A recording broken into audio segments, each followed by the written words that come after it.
अर्धा नारळ छोटा, थोडंसं आलं, 3 हिरव्या मिरच्या, हिरव्या मिरच्या तुमच्या आवडीनुसार कमी जास्त करू शकता, 6 लसणीच्या पाकळ्या, हे मी सालीसकट घेतली आहे, अर्धी कैरी,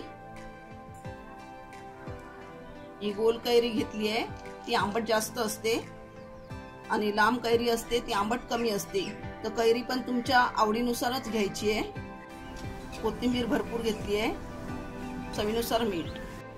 हे सगळं साहित्य आपण आता मिक्सर मध्ये बारीक करून घेऊया आणि कोथिंबीर शेवटी 10 ते 15 सेकंद फिरवायची आहे।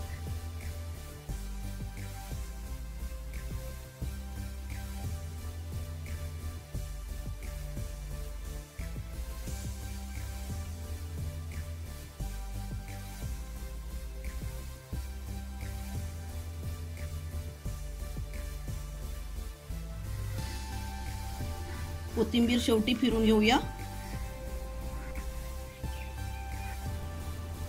कैरीची चटणी आपली बनवून तयार आहे।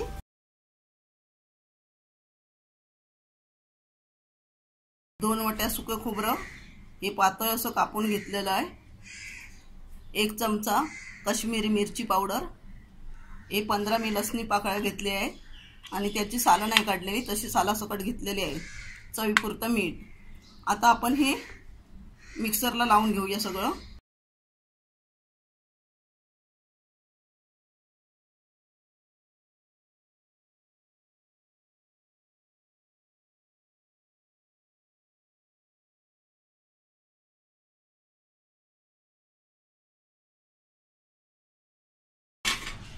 आता मिक्सरला लावून घेऊया, असं थोडंसं जाडसर आपल्याला हे ठेवायचं आहे।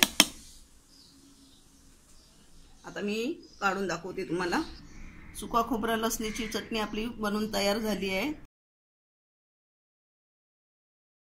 अर्धी वाटी खोबरं, कोथिंबीर भरपूर घेतली आहे, 3 हिरव्या मिरच्या, 6 लसणीच्या पाकळ्या, अर्धा इंच आलं आणि हे कच्ची करवंद आहेत। आपण इथे 14 ते 15 कच्ची करवंद घेतलेली आहेत। करवंद उभी कापून घेतली आहे आणि त्याच्यातली बिया अशी काढून घेतलेली आहेत आणि हे थोडा वेळ पाण्यात ठेवायचं त्याचा डीग निघण्यासाठी। आता आपण चटणी करायला घेऊया। खोबरं, करवंद, आलं, लसूण, हिरवी मिरची, मीठ चवीनुसार, थोडंसं पाणी, कोथिंबीर आपण सर्वात शेवटी लावणार आहोत। आता मिक्सरला लावून घेऊया। सगळ्यात शेवटी कोथिंबीर आणि पुदिनाचे 4-5 पानं घातली आहे, तुम्ही नाही वापरला पुदिना तरी चालेल। परत एकदा मिक्सरला लावून घेऊया। कच्च्या करवंदाची चटणी रेडी आहे।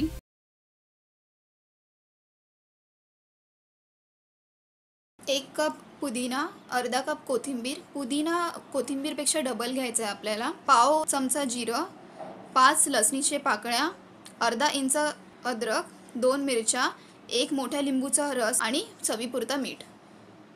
आता हे मी मिक्सरला लावून ब्लेंड करणार आहे। आपली सँडविचची ग्रीन चटणी रेडी आहे।